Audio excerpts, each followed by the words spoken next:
जम्मू कश्मीर में फिर से खोले गए सभी कॉलेज, एसओपी का सख्ती से करवाया जा रहा पालन। पहले दिन बेहद कम रही स्टूडेंट्स की संख्या।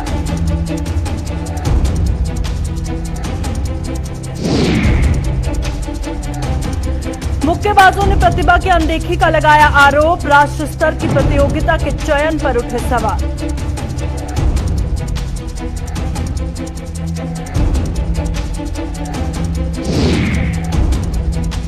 अपनी पार्टी ने भी अब उठाई ओबीसी वर्ग को 27% आरक्षण देने की मांग। मौजूदा व पूर्व सरकारों के नजरिए को लगाई लताड़।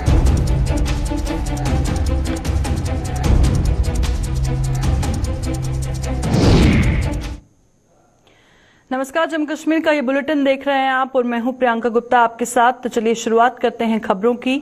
जम्मू कश्मीर प्रशासन के दिशा निर्देश पर आज से दोनों सूबों में कॉलेज फिर से खोल दिए गए। कॉलेजों को कुछ शर्तों के आधार पर खोलने की अनुमति दी गई और पहले दिन काफी कम संख्या में बच्चे शिक्षा के इन मंदिरों में पहुंचे। कोरोना के मद्देनजर कोविड वैक्सीन की दोनों डोज ले चुके बच्चों को कॉलेज आने को कहा गया है और कॉलेजों के स्टाफ पर भी यही आदेश लागू है। कॉलेजों में एसओपी का सख्ती के साथ पालन करवाया जा रहा है ताकि कोरोना से बचा जा सके। में करंटली जो हमारे पास स्टूडेंट्स हैं वो सेमेस्टर 2 वाले 3 में आए हैं और जो सेमेस्टर 4 वाले हैं वो 5 में आए हैं और सेमेस्टर 1 की अभी एंट्री होनी है।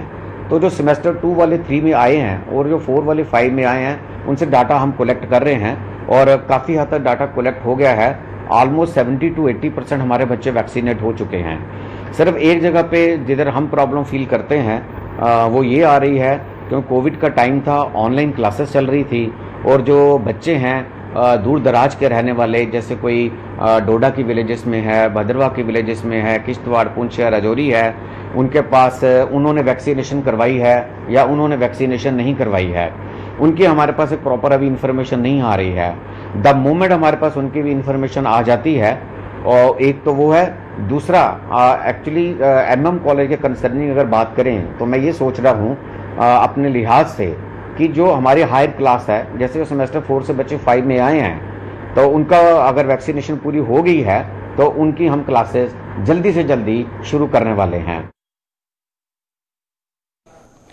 मुक्केबाजी में राष्ट्र स्तर पर उम्दा प्रदर्शन कर चुके जम्मू के खिलाड़ियों ने चयन प्रक्रिया पर सवाल उठाए हैं। इन खिलाड़ियों का कहना है कि जब अब दोबारा होने जा रही राष्ट्र स्तर की प्रतियोगिताओं के ट्रायल्स में बेहतर प्रदर्शन करने के बावजूद चयनकर्ता उनके साथ भेदभाव पर उतर आए हैं। क्या कहना है इन खिलाड़ियों का, आइए देखते हैं। कल ही फाइट जीत गया मैं, तो उसके बाद मुझे सिलेक्ट कर लिया इन्होंने। जब एंड में पूरी आई सिलेक्ट करने की बारी तो कहते कि भाई तू अप टू द मार्क नहीं है, तो पिछले साल नेशनल खेला हुआ है, इस साल तुझे नेशनल भेजेंगे, तू इस बार फिट नहीं है, वो नहीं है। मैं ट्रायल में फाइट जीता और जो नई फाइट जीते हुए थे उनको इन्होंने ऐसे ही सिलेक्ट कर दिया हुआ है।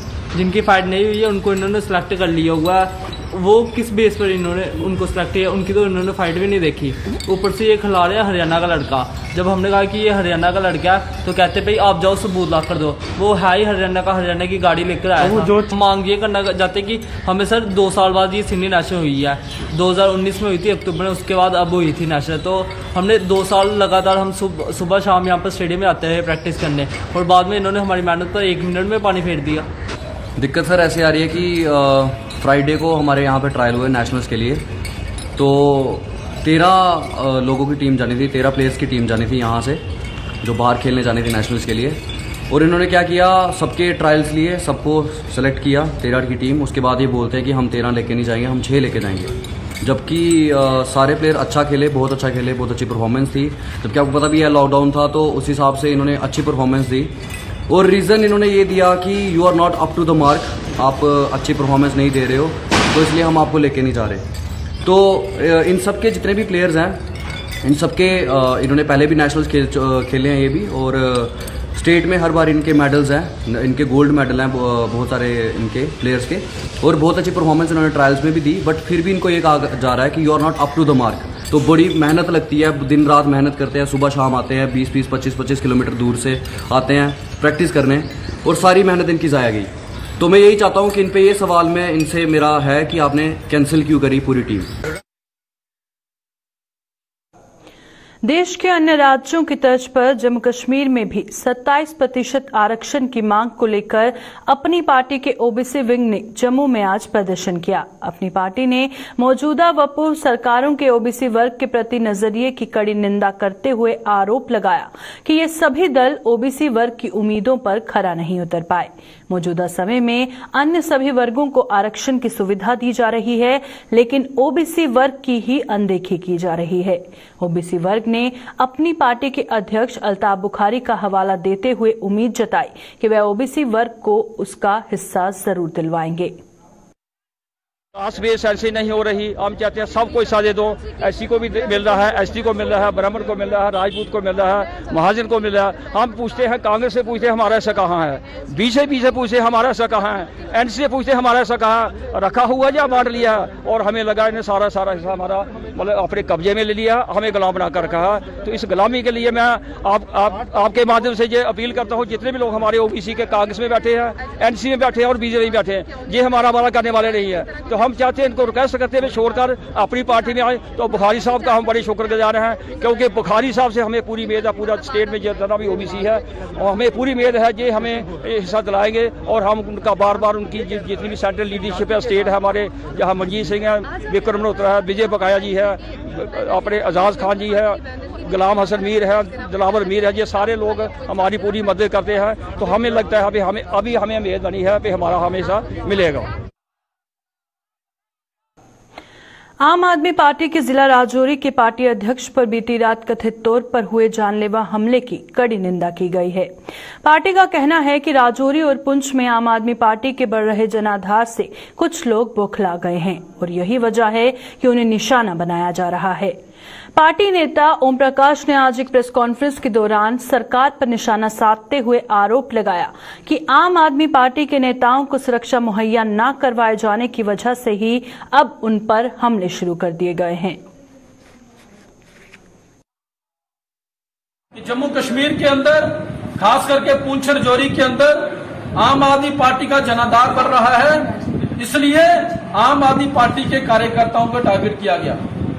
दूसरा, जम्मू कश्मीर के अंदर जो लोग लोकतंत्र बहाली की बात करते हैं, जो लोकतंत्र की बात करते हैं, जो लोग कहते हैं कि जम्मू कश्मीर के अंदर जल्दी से जल्दी चुनाव करके एक पॉपुलर गवर्नमेंट का गठन हो, उन लोगों को भी टारगेट किया जा रहा है। और हमारा ये मानना है कि इसके अंदर केंद्र सरकार जो वहां से बैठ के पर्दे से पीछे से एलजी द्वारा जम्मू कश्मीर के अंदर सरकार चला रही है, उसका टोटल फेलियर है। जम्मू कश्मीर के लोगों को सुरक्षा मुहैया कराना, जम्मू कश्मीर के लोगों को, जम्मू कश्मीर के राजनीतिक कार्यकर्ताओं को, जम्मू कश्मीर के अंदर सामाजिक कार्यकर्ताओं को किस तरीके से उनके ऊपर हमले हो रहे हैं, फुली टोटली स्टेट में अंदर जम्मू कश्मीर एडमिनिस्ट्रेशन का फेलियर है और केंद्र सरकार का फेलियर है कि जम्मू कश्मीर की सरकार जम्मू कश्मीर के लोगों को वो किस तरीके से राजनीति उनको सुरक्षा मुहैया नहीं करवा पा रही है। बिजली विभाग के इंजीनियरों को जम्मू कश्मीर प्रशासन के उनके प्रति नजरिए पर निशाना साधा है। इंजीनियर डे पर आज जिन लोगों ने अपने अपने कार्यालय में जहां काले बिल्ले लगाकर जहां अपनी नाराजगी व्यक्त की, तो वहीं आने वाले दिनों में भी प्रदर्शन करने का ऐलान किया। इंजीनियर कोऑर्डिनेशन कमेटी के प्रधान सचिन टिक्कू ने बताया कि इस सिलसिले में 2 अक्टूबर को जम्मू में प्रेस क्लब से सतवारी चौक तक एक रैली निकाली जाएगी, ताकि सभी मांगों को जोर शोर से उठाया जा सके। आज पावर एम्प्लॉयज और इंजीनियर्स कोऑर्डिनेशन कमेटी की ये प्रेस कॉन्फ्रेंस इंजीनियर्स डे के दिन काले बैजेस के साथ, काले आर्म बैंड्स के साथ पूरे जम्मू कश्मीर की यूनियन टेरिटरी में प्रदर्शन अपने अपने ऑफिसेस में किया जाएगा against the insensitive and cold shoulder approach of the union territory administration towards the burning issues of the power development department. और आने वाली 2 तारीख को 2 अक्टूबर को जम्मू के प्रेस क्लब से सतवारी चौक तक जो है एक सॉलिडारिटी मार्च गांधी जी के प्रिंसिपल्स को आगे चलाते हुए हमारे इस इश्यूज के लिए गवर्नमेंट को सेंसिटाइज करने के लिए ये निकाला जाएगा। और मुझे अपील करते हुए फिर से मैं ये कहना चाहता हूं यूनियन टेरिटरी एडमिनिस्ट्रेशन से कि वो जो पावर एम्प्लॉयज के इश्यूज हैं उनको रिजॉल्व करें और लोगों को सड़क पे आने से रोकें। सेवा ही संगठन के तहत अपने सामाजिक कार्यों को जारी रखते हुए पूर्व मंत्री व भाजपा के प्रदेश उपाध्यक्ष श्यामलाल चौधरी ने सुचेतगढ़ विधानसभा में मंडल प्रधान खार सिंह की अध्यक्षता में आयोजित कार्यक्रम के दौरान जरूरतमंद लोगों में पंखे बांटे। श्यामलाल चौधरी ने कहा कि गर्मी के मौसम को देखते हुए क्षेत्र के जरूरतमंद परिवारों में पंखे वितरित किए गए हैं और आगे भी इस क्रम को लगातार जारी रखा जाएगा। इस मौके पर उनके साथ बीडीसी चेयरमैन तरसेमलाल शर्मा, किसान मोर्चा के उप प्रधान स्वर्ण सिंह व महिला मोर्चा की जिला अध्यक्ष प्रवीण कुमारी भी मौजूद थी।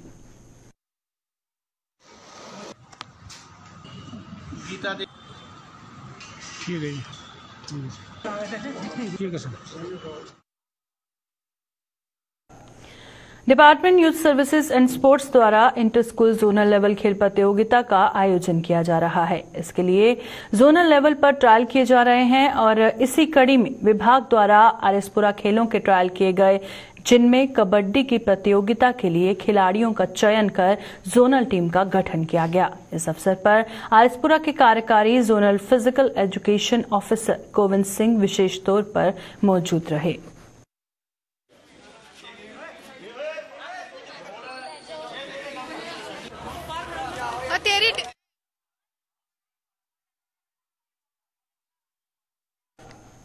किश्तवाड़ में डिग्री कॉलेज के लिए आंदोलन में अपनी जान की बाजी लगाने वाले 4 लोगों को आज उनकी 39वीं पुण्यतिथि पर याद किया जा रहा है।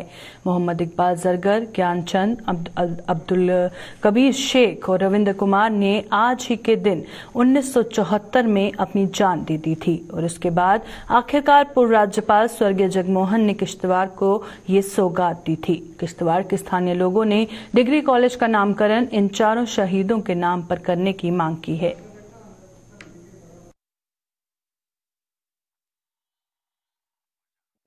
कॉलेज की रजिस्ट्रेशन है, हम लोगों ने बड़ा संघर्ष इसमें किया है। तो उसके बाद डिस्ट्रिक्ट की रजिस्ट्रेशन यहाँ पे हुई बगैर मजहब व मिल्लत, हिंदू और मुसलमानों और मर्द और औरतों और बच्चों ने यहाँ का इस रजिस्ट्रेशन में साथ दिया, कोई भेदभाव नहीं था। तो हम ने जो रजिस्ट्रेशन यहाँ चलाई, हमने बड़ी मुसीबतें यहाँ, हमें बाइकाट किया गया, हमें यहाँ से जलावतन किया गया है, 6 महीने के लिए हमें जलावतन किया गया। तो ये इस सिले में ये एक रजिस्ट्रेशन और हम अपने मकसद में कामयाब हुए और यहाँ के लोगों ने जो संघर्ष किया उसमें बड़े कामयाब। ग्राउंड में हमने एक मीटिंग की कि डिग्री कॉलेज का नाम शहीदों के नाम पे रखा जाए, जो कि गवर्नमेंट की अब पॉलिसी बनी है। तो हमने तजवीज़ दी थी कि इसका नाम मार्ग डिग्री कॉलेज रखा जाए। एम का मतलब है मोहम्मद इकबाल, ए का मतलब है अब्दुल रशीद जरगर, आर का मतलब है रविंद्र कुमार गुप्ता और जी का मतलब था ज्ञानचंद जी भगत। तो हमारी यही एक ख्वाहिश है कि उन शहीदों के नाम पे मार्ग डिग्री कॉलेज इस कॉलेज का नाम रखा जाए। और जहाँ तक ताल्लुक़ है ज़िला एजुकेशन के अंदर, मोहम्मद इकबाल जी जरगर जिन्होंने उस दौरान शहादत हासिल की, जिसकी बना पे किश्तवाड़ की जो एक दिरना डिमांड थी वो उससे हमें हासिल। भारतीय मजदूर संघ की जम्मू कश्मीर इकाई के संस्थापक स्वर्गीय एलाज सिंह की दूसरी पुण्यतिथि पर आज मेधावी बच्चों को सम्मानित किया गया। संघ ने जम्मू में आयोजित एक कार्यक्रम के दौरान श्रमिकों और आंगनवाड़ी वर्करों आदि के उन बच्चों को सम्मान दिया गया जो पढ़ाई लिखाई में टॉप कर चुके हैं। संघ की ओर से इन बच्चों को 5-5 हजार रुपए की राशि बतौर इनाम दी गई। का जो कार्यक्रम है, जो हमारे मजदूर, आंगनवाड़ी वर्कर या किसी इंडस्ट्रियल वर्कर जिसके बच्चों ने आज टॉप किया है, वो 8th में, 10th में, 12th में और ग्रेजुएशन में जिन्होंने टॉप किया, उन बच्चों को आज यहाँ सम्मानित किया जाएगा और उन बच्चों को 5-5 हजार रुपये का इनाम जो उनके राशि दी जाएगी। ये तो एक छोटा सा शुरुआत है हमारी उनके लिए। हम इनकरेजमेंट है कि बच्चे, गरीब के बच्चे पढ़ें और आगे बढ़ें, क्योंकि उनका सरदार जी का ये शुरू में उनका जीवन का यही लक्ष्य था कि गरीब का जो बच्चा है उसको आगे, गरीब आगे बढ़े और उनके बच्चे एजुकेशन करके आगे ऊपर उनका जीवन जो है ठीक व्यतीत हो। तो आज का जो कार्यक्रम है ये उसी के निमित्त है और इस कार्यक्रम के अधीन हम ये इन बच्चों को सम्मानित करेंगे और आने वाले सालों के अंदर इसका थोड़ा और बड़ा रूप करके हम इस कार्यक्रम को हर साल के लिए बनाएंगे। कश्मीर के पहलगाम इलाके में जम्मू के 3 श्रमिकों की संदिग्ध परिस्थितियों में हुई मौत की गुत्थी अभी तक नहीं सुलझ पाई है। जम्मू के रूपनगर दिग्याना इलाके के रहने वाले इन तीनों श्रमिकों के आवास पर मातम पसरा है और परिजनों ने प्रशासन से इन मौतों के कारणों की जांच करवाने की मांग की है। ये तीनों श्रमिक पेशे से पेंटर थे और एक ठेकेदार के साथ पहलगाम गए थे, जहां इनकी मौत हुई। इनके परिजनों ने यह आरोप भी लगाया है कि वहां पोस्टमार्टम का सामान भी अस्पताल ने मुहैया नहीं करवाया और एम्बुलेंस देने से भी इनकार कर दिया। पता नहीं क्या बात हुई है, उसके बाद हमें बात में ये बात पता चली कि इनकी डेथ हो चुकी है, पर अब मुझे इतना नहीं पता कि अब वहाँ पे क्या बात हुई है। अब ये पोस्टमार्टम हुई है तभी पता चलेगा कि क्या बात है। अच्छे भले थे, ये कि बीमार भी नहीं थे, अच्छे भले थे, गए थे घर से, तो उसके बाद ये हाल हो गया। अब हमें भी तो ऐसा लगेगा ना कि बंदा आखिरकार पहले भी बाहर जाता था। ये थे अभी 2 साल पहले 6 महीने किश्तवाड़ रह के आए हैं, वहाँ पे जाते रहे। अभी ये अभी इनकी थोड़ी ना फ्रैक्चर हो गई थी, इनकी जो बाजू है, तो ये कहते थे कि हमने श्रीनगर जहाँ 2-3 महीने घर में रहे हैं, अच्छे भले थे, ये कि बीमार थे, ठीक भले थे। जब ये गए हैं तो ठीक थे, जब वहाँ से हमें ये सुनने को आ रहा है कि अभी रहे नहीं, अभी 4-5 दिन हुए थे इनको गए हुए। वहाँ पे जो डब्बे हैं ना, वहाँ पर जो उन्होंने 8 डब्बे मंगवाए 2-2 लीटर के, वो अपनी जेब से लाने पड़े। नीचे बिछाने वाली चादरें अपने पास से लानी पड़ी, मोम तक बांधने के लिए अपनी जेब से लाना पड़ा, मोमबत्ती कैडल तक खुद खरीद के लानी पड़ी। जी क्या है यार, हमें कुछ समझ नहीं है, मजदूरों के साथ ऐसा क्यों। और उसके बाद एम्बुलेंस के लिए जाते हैं, उसके पास डॉक्टर के पास और मैंने पुलिस को साथ लेके गया, वहाँ का जो तफ्तीशी था उसको साथ ले गया कि आपकी वजह से हमें सपोर्ट मिल जाए, हम किराया दे देंगे, हम तेल का खर्चा दे देंगे, जो भी बनता है कम से कम हमें एम्बुलेंस दो, हम लाश घर पहुँचाएँ। और टोटली बिल्कुल क्लियर कट उन्होंने बोल दिया कि जहाँ मर्जी जाओ, हमारे लाश के लिए हमारे पास नहीं है। श्रीनगर के बेमेना इलाके में असंदिग्ध परिस्थितियों में सीआरपीएफ की 28वीं बटालियन के क्विक एक्शन टीम ने बंकर के पास 6 ग्रेनेड बरामद किए गए। ग्रेनेड देखे जाने के तुरंत बाद ही इसकी सूचना बम निष्क्रिय दस्ते को दी गई और आसपास के इलाके में घेराबंदी कर सुरक्षा बलों ने तलाशी अभियान चलाया और इतनी संख्या में ये ग्रेनेड बंकर के पास कैसे आए, इसका पता लगाया जा रहा है। पुलिस के अनुसार ये घटना आज सुबह की है और सीआरपीएफ के जवानों ने क्विक एक्शन टीम के बंकर के पास एक साथ 6 ग्रेनेड देखे। ग्रेनेड देखे जाने के बाद तुरंत इस बारे में 73 बटालियन के बम निष्क्रिय दस्ते को सूचित किया गया और दस्ते के जवान घटनास्थल पर पहुंचे व लोगों को वहां से दूर हटा दिया गया।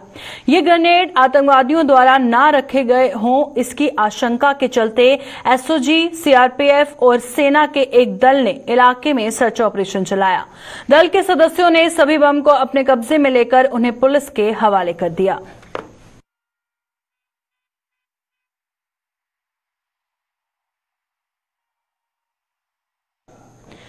जम्मू कश्मीर में पिछले कुछ महीनों से आतंकी गतिविधियों में लगातार बढ़ोतरी हो रही है और कश्मीर घाटी के साथ जम्मू संभाग के पुंछ और राजौरी जिले में भी सीमा पार से घुसपैठ के साथ साथ आतंकी गतिविधियां सामने आ रही हैं। जम्मू कश्मीर में बढ़ती आतंकी गतिविधियों को रक्षा विशेषज्ञ अफगानिस्तान में तालिबान के काबिज होने और पाकिस्तान के हालात से जोड़कर देख रहे हैं। रक्षा विशेषज्ञों के मुताबिक पाकिस्तान के वेस्टर्न बॉर्डर पर अफगानिस्तान का दबाव बढ़ रहा है और इस दबाव को कम करने के लिए वो जम्मू कश्मीर में आतंकी गतिविधियों को बढ़ावा दे रहे हैं। इसके अलावा और क्या कहना है रक्षा विशेषज्ञों का, आइए देखते हैं। तालिबान के अफगानिस्तान पर कब्जे के बाद पाकिस्तान, जिसने लगातार तालिबान टेररिज्म को सपोर्ट किया है, उनके टेररिज्म के हौसले की अफजाई होना तो लाजमी था।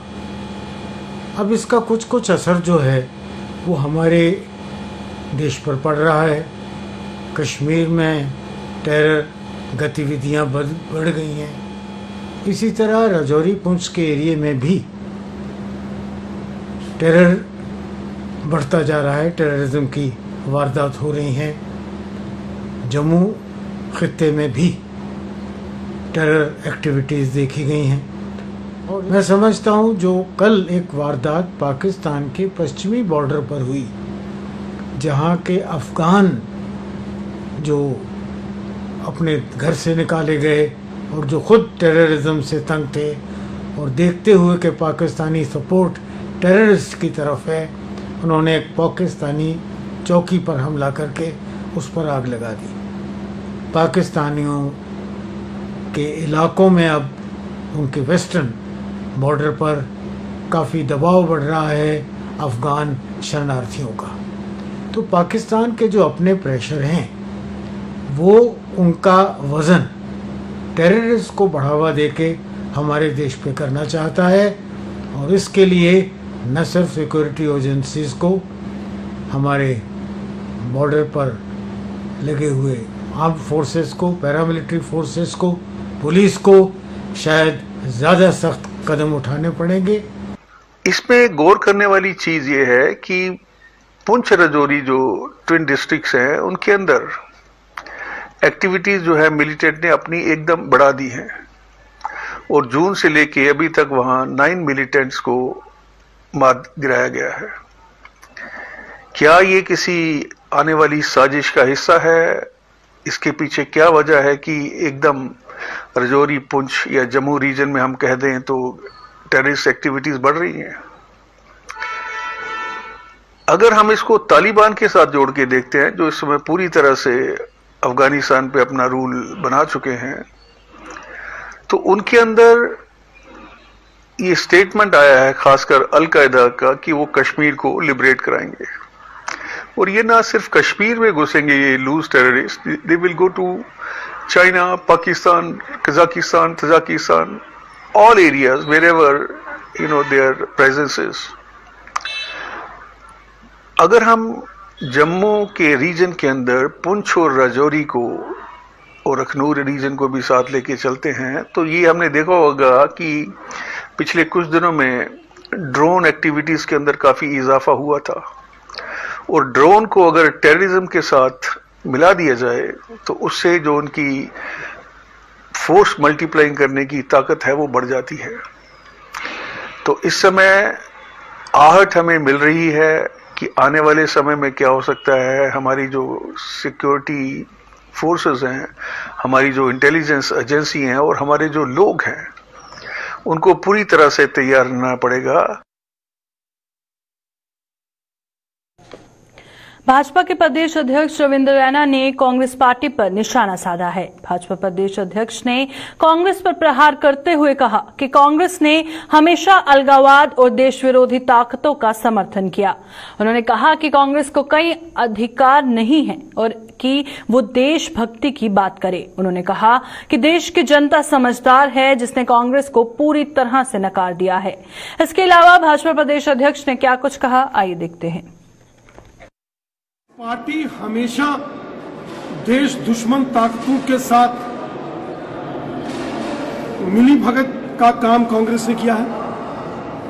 कांग्रेस ने हमेशा अलगाववादी हो, आतंकवादी हो, उनका हमेशा समर्थन किया है। सारी दुनिया जानती है जब गलवान घाटी में चीन ने भारत के जवानों पर हमला किया तो राहुल गांधी चीन के एम्बेसडर के साथ बिरयानी खा रहे थे। और वहीं दिग्विजय सिंह हो, मणिशंकर अय्यर हो, संजय निरुपम हो या शशि थरूर जैसे नेता जो आतंकवादियों का हमेशा गुणगान और महिमा मंडप करते रहते हैं और देश के सेनाओं का अपमान करते हैं, कांग्रेस पार्टी हमेशा देश दुश्मन ताकतों को प्रोत्साहन देती है।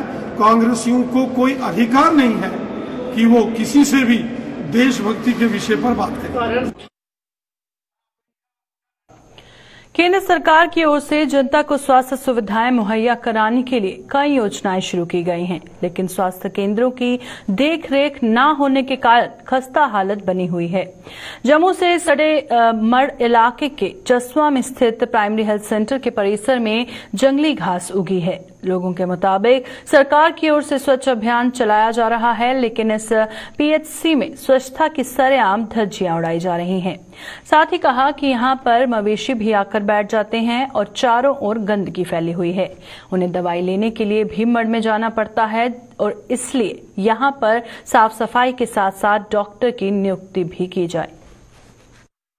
जी ये देखो इतना बुरी हालत है, जड़ी खब्बल मच्छर मक्खियां बुरी हालत है। इतना कोई साफ सफाई तो कोई है नहीं है सारी, ते कोई दवाइयां शवाइयां मैंने पीछे गटर की हालत देखो बुरी हालत है। गटर इयां मतलब पेदे मतलब कोई मतलब देख रेख कोई इतना है नहीं है।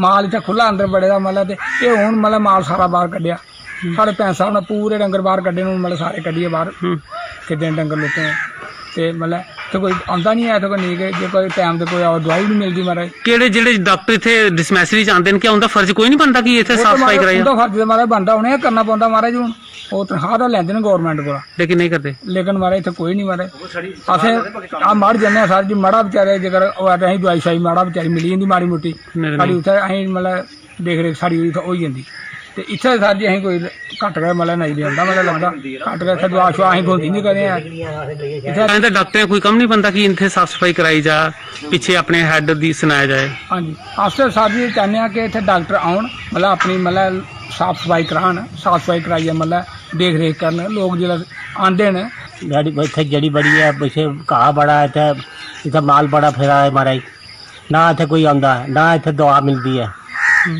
बढ़ जाते हैं बड़े आखते भाई दवा जम्मू जाओ वो जम्मू जाओ जो गरीब बंदा वो कैसे जाएगा। अगर ये प्राइमरी हेल्थ सेंटर खुले तो फायदा तो मिलना चाहिए तुम लोग। हाँ कोई फायदा नहीं है जी है। हाँ तो क्या आखना चाहोगे लेफ्टिनेंट गवर्नर साहब की? लेफ्टिनेंट गवर्नर साहब की अपील करोगे? अपील करो उनसे पूछो मौका देखो वाली है जी। ये साढ़ा डिस्पेंसरी देखो ये इन्नी हालत खराब है गवर्नमेंट ने इन्ना पैसा लाया लेकिन जो इतने मुलाजम लगे दे ना आते ने बौंदे ने 2 घंटे बौना कोला आना उन्हें कोला चली जाना कोई पता नहीं। लेकिन उन्हें जो घाह जड़ी बूटियां पानी उदा छड़ा मच्छर तैयार हुआ तुम देखा होना उत्थे यूपी बिहार से किन्नी दुनिया बीमार हो रही है और किन्ने बंदे बच्चे जोड़े खत्म हो चुके हैं मच्छर डेंगू के साथ। ये पिछले साढ़ा ये गटर है वो पूरा ओपन पड़ा है कि इनका फर्ज नहीं बनता कंप्लेन लिखानी और इतने माड़ बीएमओ भी दसनी। अभी के बुलेटिन में फिलहाल इतना ही, दीजिए इजाजत, नमस्कार।